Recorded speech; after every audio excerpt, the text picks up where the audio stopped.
নেওয়ার জন্য কাটতে হচ্ছে। আমি নিতে পারছি এত বড় কথা। দেখছেন কত লম্বা, এত বড় কাঠের মধ্যে কিরকম লম্বা দেখে পাই। এটা কাটা হলেও কিন্তু অনেক সুস্বাদু, অনেক মিষ্টি। আমি কিন্তু এত বড় যে ক্ষতি হয়ে গেছে আপনাদেরকে বলে বোঝাতে পারবো না।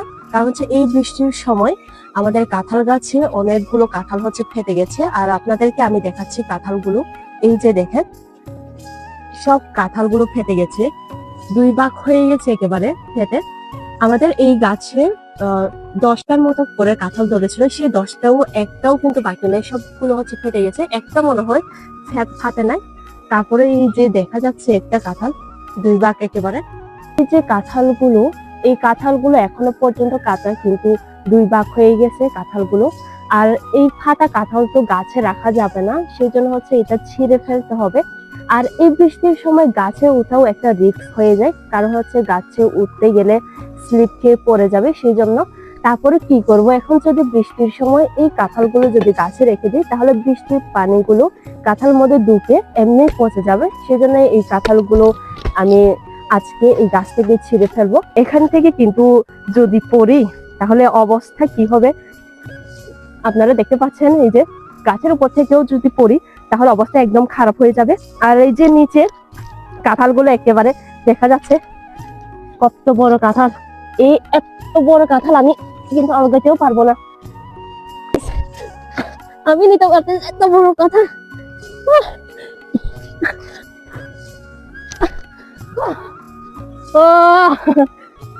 কাঁঠালের সাথে সাথে আমি দেখতেছেন কাঁঠালের কি অবস্থা। এই কাঁঠালটা এত বড়, বাজারে কিন্তু বিক্রি করলে কাঁঠালের দাম অনেক পাওয়া যায়। তো দেখেন একেবারে এটা কিন্তু একদম কাঁচা কাঁঠাল। আর এই যে ফেটে একেবারে চারদিকে অবস্থা খারাপ হয়ে গেছে। এত বড় কাঁঠাল এটা তো নিয়ে আসছি কোনোরকম ভাবে, আরেকটা ছিলাম ওইটা এখন নিতে যাচ্ছি আমি। বৃষ্টি পরে যা অবস্থা, এখানে সব উপর থেকে সব মাটি হচ্ছে নিচে পড়ে গেছে। এই যে কাঁঠালটা আরেকটা আমি একটা জিতেছি।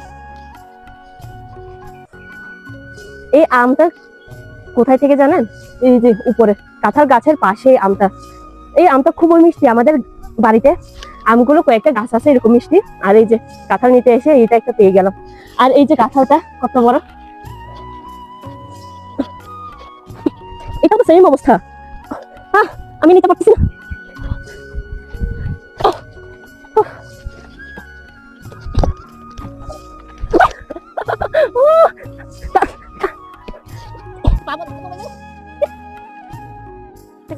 কি অবস্থা আমাদের এখানে।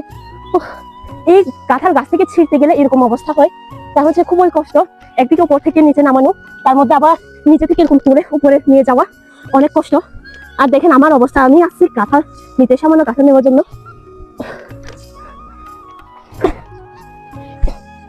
এই যে আমি ভাবছি যে এই কাঁঠালটা অন্তত ভালো হবে, কিন্তু দেখি যে এইটাও সেম অবস্থা। তাহলে একটাও আমি ভালো পাচ্ছি না এই গাছ থেকে এই বছর। এখন এটা কিন্তু বিক্রি করা যাবে না, আর এখন খাওয়াও যাবে না, কারণ হচ্ছে কাঁচা। এত বড় কাঁঠাল, আর এখন কাঁঠাল তো নিয়ে আসছি, কিন্তু এই যে এই রাস্তা দিয়ে উপরে তুলতে হবে। এখন এখান থেকে এখানে সামান্য আসতে পর্যন্ত একটা কষ্ট, আর এই কাঁঠালটা এখন আমি উপরে তুলবো, এটা আরেক কষ্ট।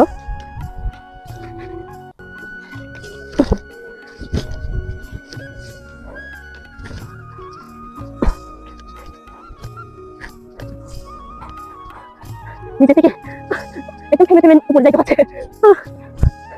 এখানে মাটি লেগে আমার নিজের অবস্থা খারাপ হয়ে গেছে এখন। আর কি বলবো, এই কাঁঠালের যেরকম অবস্থা আমারও সেম অবস্থা।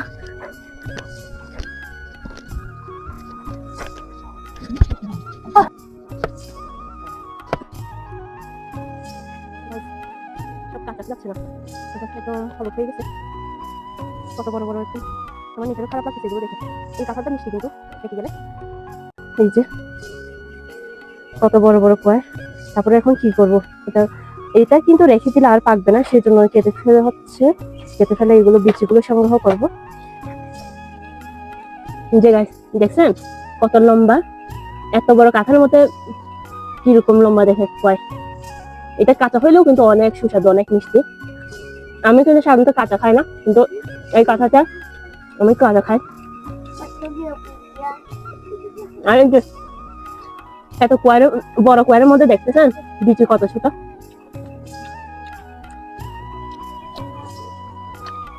এই বিচিগুলো এখন সংগ্রহ করতে হবে, কারণ সবগুলো তো খাওয়া যাবে না।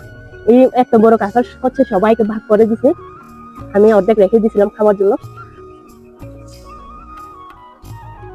তো আজকে এই পর্যন্ত, সবাই ভালো থাকবেন, সুস্থ থাকবেন, আর আমার জন্য অবশ্যই দোয়া করবেন। টাটা।